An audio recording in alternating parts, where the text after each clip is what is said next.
हाँ जी, राम राम सर। तो आज है हमारा इंजीनियरिंग मैथमेटिक्स की 1000 क्वेश्चंस की सीरीज का 10th क्वेश्चन। सो दोस्तों फाइनली आज हम सिंगल डिजिट से डबल डिजिट पे पहुंच ही गए। सो दोस्तों आज का जो हमारा क्वेश्चन है वो है solve the initial value problem y dash plus 3y plus 2 integration limit from 0 to t y of t dt is equal to t, जहाँ पे हमें गिवन है y ऑफ 0 की वैल्यू 0। तो इस क्वेश्चन में आपको जो जानने को मिलेगा, नया समझने को मिलेगा, वो है लाप्लास ट्रांसफॉर्म ऑफ इंटीग्रल्स कैसे होता है। सो जब भी हमें किसी इंटीग्रल का 0 टू t लिमिट के बीच में लाप्लास निकालना है तो क्या होगा, 1/s Laplace of f of t, जिसको हम इस तरह से भी लिख सकते हैं कि कैपिटल F ऑफ s हो जाएगा ये तो, and divided by s as it is. ठीक है। सो यहाँ से हमें फर्स्ट चीज जो करनी है वो क्या करनी है कि लाप्लास ले लेना है दोनों साइड से, जो भी हमें इक्वेशन गिवन है उसका। ठीक है। So Laplace of y dash plus 3y plus 2 integration from limit 0 to t y of t dt is equal to Laplace of t। ठीक है। अब यहाँ से मेरे को लीनियरिटी प्रॉपर्टी यूज में लेनी है, इसको हमें इंडिविजुअली लाप्लास में ले लेना है। जैसे कि Laplace of alpha F of T plus beta G of T में alpha and beta as a constant है तो वहाँ पे ये बाहर आ जाएंगे and Laplace of F of T हो जाएगा, and beta as a constant बाहर आ जाएगा and Laplace of G of T हो जाएगा।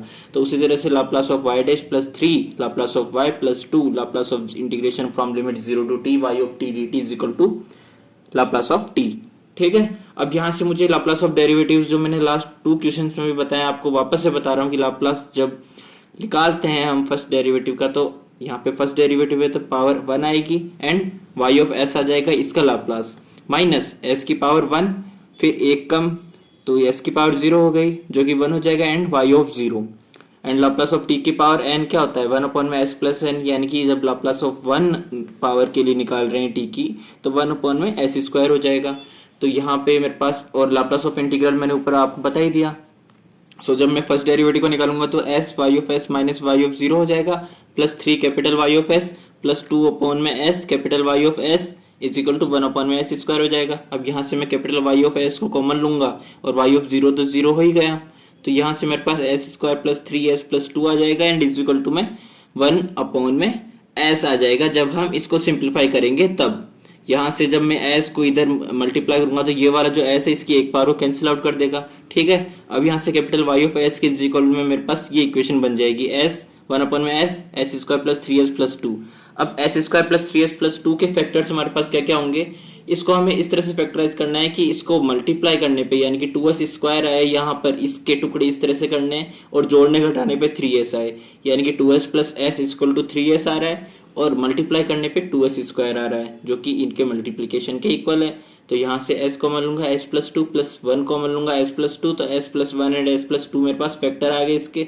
अब यहाँ से फाइनल मेरे पास जो फैक्टर्स में आई है इक्वेशन वो आई है y of s is equal to 1 upon में s plus 1 s plus 2। So friends अब मेरे पास क्या करना है, कैपिटल y ऑफ s मुझे एक इक्वेशन मिल गई 1 अपॉन में s प्लस 1 s प्लस 2, जो कि मैंने जब स्टार्टिंग में बताया था आपको इंटीग्रल प्रॉपर्टी से कि लाप्लास ट्रांसफॉर्म ऑफ इंटीग्रल्स क्या होता है। तो यहाँ पे ये जो वैल्यू थी ये मेरे पास capital f of s divided by s के इक्वल थी। ठीक है। तो ये वाली चीज मैं यहाँ पे अप्लाई कर दूंगा तो क्या आएगा मेरे पास, देखो। तो यहाँ पे मेरे पास इसको अगर मैं 1 अपॉन में s capital f of s के इक्वल रख देता हूँ तो ये s से s कैंसिल आउट हो जाएगा और capital f of s is equal to 1 upon में s plus 1 and s plus 2 आ जाएगा। अब एक चीज आप जानते हो, जब भी हम Laplace of f of t निकालते हैं तो कैपिटल f ऑफ s आ जाता है, तो मुझे इसका इनवर्स लेना है। तो इनवर्स लेने के लिए f ऑफ t यानी कि लाप्लास इस साइड चला जाएगा तो Laplace inverse of f of s मेरे पास f ऑफ t आ जाएगा, है ना। तो यहाँ से f of t is equal to Laplace inverse of 1 upon में s plus 1 and s plus 2 आ जाएगा। मुझे दोनों साइड इनवर्स लेना है, तो इस साइड जब मैंने इनवर्स लिया तो इसका तो ये आ ही गया, इस साइड इनवर्स लिया तो यहाँ पे अब इसका क्या होगा वो देखते हैं। सो फर्स्ट ऑफ ऑल हमें इसको सिंप्लीफाई करना है, तो सिंप्लीफाई करने के लिए हम क्या करेंगे, पहले इसके पार्शियल फ्रैक्शन करेंगे। सो पार्शियल फ्रैक्शन में 1 अपॉन में s plus 1 and s plus 2 का क्या होगा, a अपॉन में s plus 1 plus b upon में s प्लस 2। तो जब यहाँ पे इसका एलसीएम लेके हम दोनों साइड से ये कैंसिल आउट कर देंगे तो 1 is equal to a upon a multiply by s plus 2 plus b multiply by s plus 1 आ जाएगा।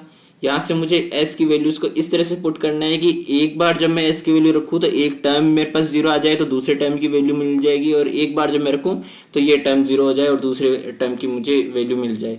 तो यहाँ पे जब s की वैल्यू -2 रखूंगा तो b की वैल्यू आएगी, क्योंकि यहाँ पे -2 प्लस 2 0 हो गया एंड -2 प्लस 1 -1 हो गया, तो b की वैल्यू मेरे पास -1 आ गई।